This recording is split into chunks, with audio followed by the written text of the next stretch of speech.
Paraben से cancer होता है. You must have heard this on social media. But do you actually know what are parabens? Why are they used in cosmetic products? अगर इतने ही unsafe हैं तो हम अभी तक क्यों यूज कर रहे थे? Do all parabens cause cancer? And most important, does the ingredient or the percentage matters? Let's understand. Parabens are preservatives. Their job is to protect the product from bacteria, fungus, and contamination. Now comes the most interesting and educative part. All parabens are not treated the same way.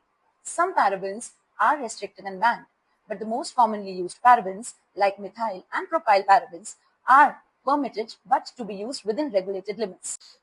और ये सिर्फ parabens पे apply नहीं होता है.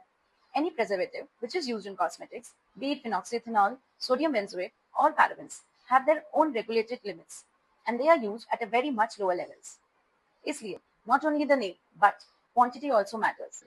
Fear of parabens create views for social media, but education creates awareness.